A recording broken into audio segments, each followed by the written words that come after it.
Briques de terre crue compressées et stabilisées pour la construction durable et écologique.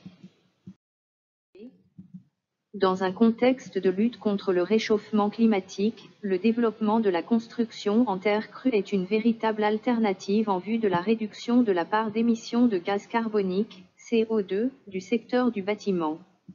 Toutefois, ce matériau brique de terre compressé et stabilisé doit pouvoir justifier de bonnes résistances mécaniques et d'une tenue à l'eau convenable dans des conditions particulièrement sévères qu'imposent les réglementations en vigueur. Notre étude a pour objectif de proposer la fabrication d'une brique de terre crue compressée et faiblement stabilisée pour des constructions modernes avec un bon compromis entre les performances mécaniques, la tenue à l'eau et l'impact environnemental. Nous proposons une formulation des briques de terre crue compressées et stabilisées au ciment ou à la chaux éteinte en limitant le taux de liant incorporé à 6% par rapport à la masse sèche de terre.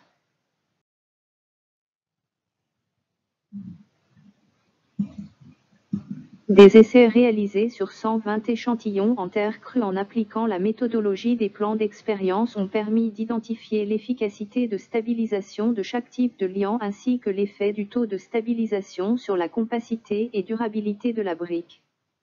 Ainsi, le ciment et une chaux éteinte ont été utilisés à 6 et 10% pour stabiliser 4 sols fins argileux et sableux issus de la région Msila en Algérie mais de minéralogie différente.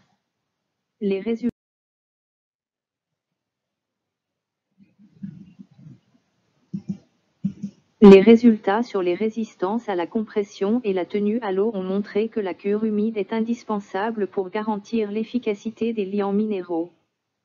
L'augmentation du taux de compression de la brique lors de sa fabrication améliore de façon considérable l'efficacité de la stabilisation.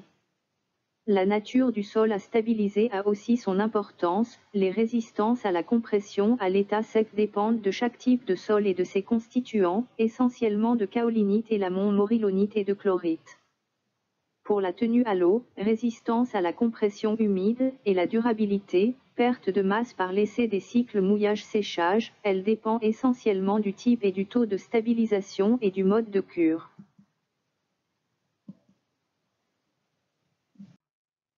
Table des matières. Introduction générale. Y construire en béton, avantages et inconvénients.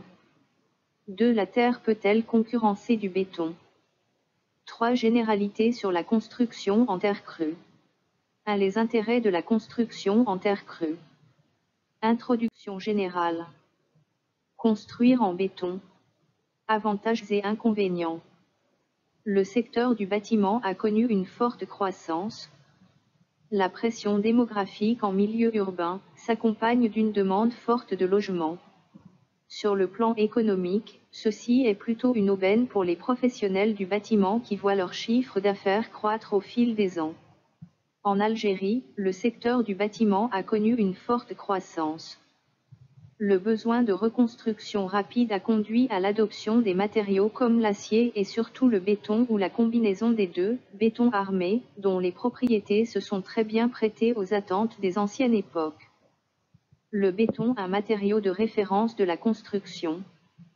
La capacité de durcissement en un temps record, les résistances mécaniques élevées, la flexibilité d'un point de vue architectural ainsi que son excellente durabilité ont fait du béton un matériau de référence de la construction.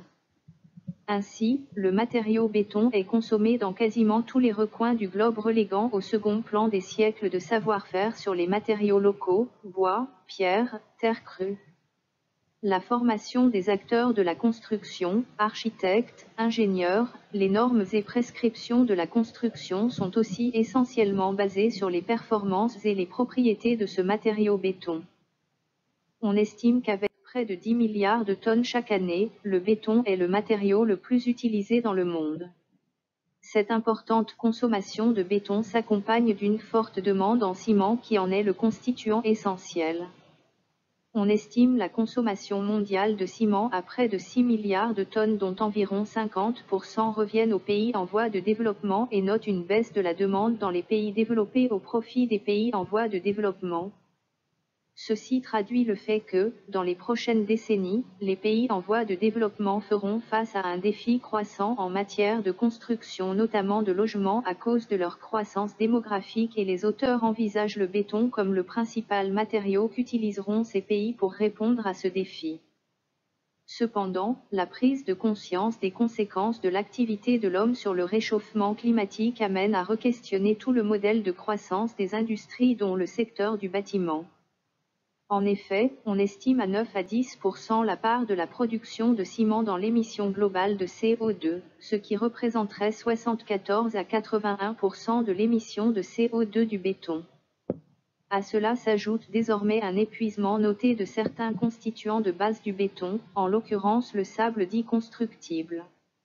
De tout cela, découlent les limites du modèle de construction jusque-là promu, celui de tout construire et partout avec du béton de ciment. La terre peut-elle concurrencer du béton? À la faveur de ce contexte, un regain d'intérêt est porté sur le développement de matériaux de construction alternatifs respectueux de l'environnement et surtout adaptés au type de construction et disponibles localement. La terre crue s'érige alors comme un candidat sérieux. Un coup d'œil jeté sur le patrimoine bâti en terre crue montre qu'elle jouit d'une richesse à la fois historique et culturelle qui pourrait inspirer la construction moderne. En effet, le patrimoine bâti et les diverses techniques de construction à travers le monde, comme par exemple les immeubles en terre crue à 8 étages de plusieurs siècles de Shebam au Yémen, montrent tout le potentiel de ce matériau.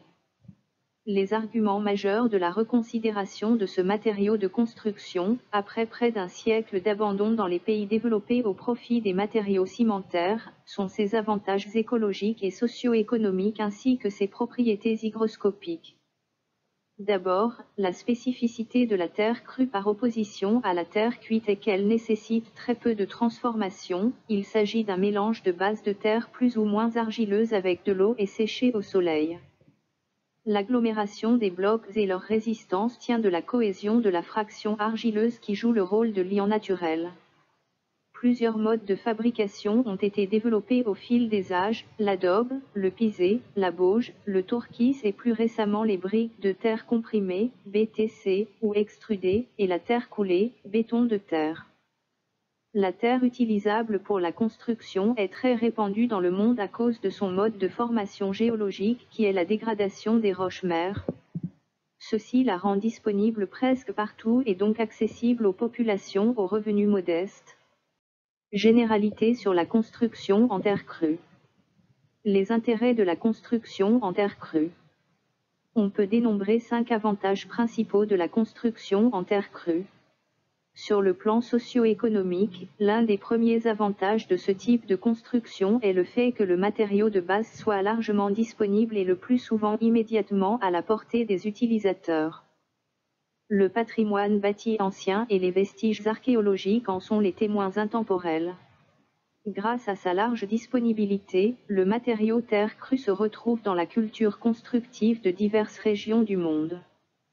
Outre l'intérêt de la continuité culturelle, la construction terre crue peut être une réponse pertinente à la problématique de logement. En effet, le coût de production et de transport des matériaux de construction modernes, en l'occurrence le béton, les rend inaccessibles aux populations des pays en voie de développement. L'aspect environnemental de la construction en terre crue est l'un de ses avantages les plus promus dans le contexte actuel de lutte contre le réchauffement climatique.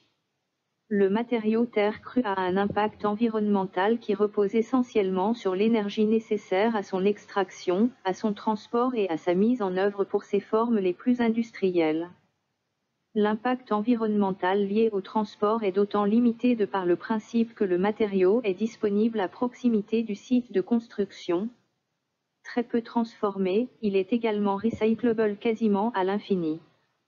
Enfin, un certain nombre de propriétés intrinsèques du matériau terre crue longtemps mises à profit dans les constructions anciennes suscitent de nos jours un intérêt particulier pour les acteurs du bâtiment.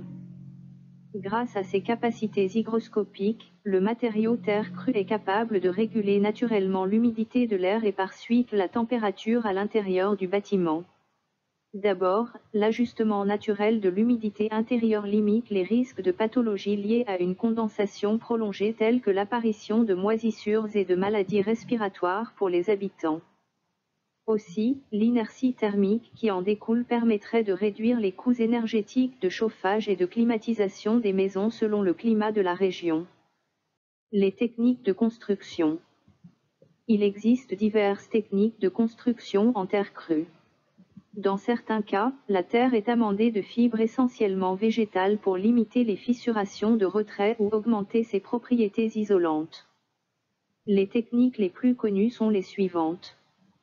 Technique adobe, briques de terre moulées à la main et séchées au soleil. Le matériau a une consistance visqueuse. Des fibres végétales ou animales sont parfois ajoutées au mélange. Technique pisée, mur de terre compacté par couches dans des banches. Le matériau a une consistance ferme. Technique brique de terre comprimée, BTC, brique le plus souvent parallélépipédique de terre obtenue par compression mécanique. Elles sont souvent stabilisées par du ciment ou de la chaux. Le matériau a une consistance ferme. Technique tourquis ou terre-paille, paroi à structure en bois sur laquelle est appliqué un mélange de terre et de fibres végétales telles que la paille. Technique Bauge, mur monolithique à base de terre, avec ajout de fibres ou non. Elle est montée en posant successivement des couches du mélange sur des couches inférieures sèches. Les parois des couches encore fraîches sont arasées pour avoir un aspect lisse. Technique façonnage, parois monolithiques en terre façonnées à la main comme en poterie. Technique extrusion, procédé mécanique préalable à la cuisson des briques. La pâte de terre est mise sous vide pour une compacité maximale, puis extrudée au travers d'une filière qui lui confère la forme de sa section transversale. Elle est enfin découpée en briques régulières. Technique la terre coulée, le mélange de terre et d'eau d'inconsistance liquide est coulé dans un coffrage comme on peut le faire pour un béton hydraulique. Cette technique nécessite l'ajout de liants et d'adjuvants. Merci de votre attention. Les BTC, les briques extrudées.